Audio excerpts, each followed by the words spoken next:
तामुलपुर दख'र एबसुनि बानजायनायाव मेट्रिक आनजादाव सेथि मासि उथ्रिसारनाय फरायसाफोरखौ बरायदों। तामुलपुर दख'रा दुलाराय बर' फरायसा आफादनि बानजायनायाव बे बोसोराव बर' बिजोंजों फरायनानै मेट्रिक आनजादाव सेथि मासि उथ्रिसारनाय गासै फरायसाफोरखौ बरायो आरो मान बावो।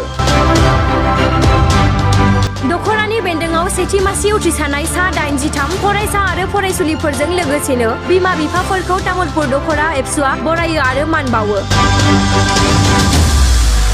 हाबाफारि बायदियै बड'फानि मुसुखायाव सिखोना बर' गोजौ फरायसालिनि गाहाय फोरोंगिरि चन्द्रधर बर'आ बिबार बावजेननायजों बराय बिबुंथिखौ तामुलपुर दख'रा एबसुनि आफादगिरि बिकास बर'आ जागायो।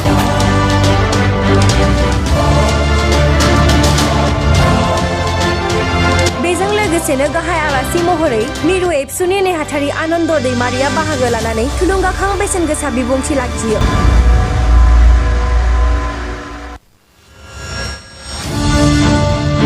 तामुलपुर जिल्ला एबसुनि आफादगिरि बासिराम रामसियारिजों लोगोसेनो गोबां आलासिफोरनि नुजाथिनायजों बे बोसोरनि बर' बिजों आयदाजों फरायनानै मेट्रिक आनजादाव सेथि मासि उथ्रिसारनाय फरायसाफोरखौ बरायनाय मेलखौ मावफुङो।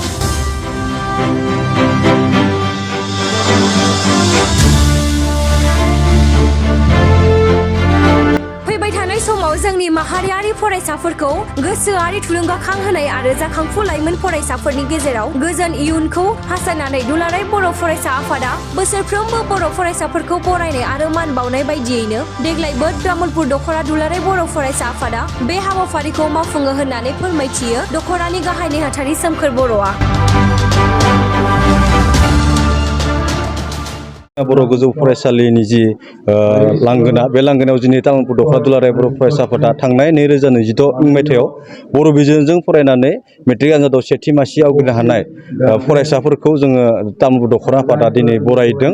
लोगोसे बिथांमोननि गारजेन बिथांमोनखौबो जोङो बिथांमोनजों बरायफादों।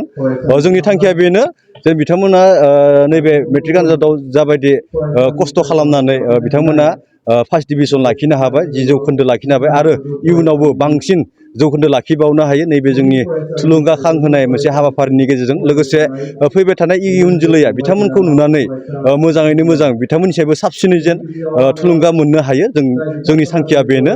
लोगोसे जोङो साफ्रोमबो फरायसा बिथांमोनखौ जोङो साबायखर जासिहरो। लोगोसे बिथांमोननि गोजों इयुननि थाखाय जोङो अबंलावरिनि सेराव जोङो आर'ज गाबो।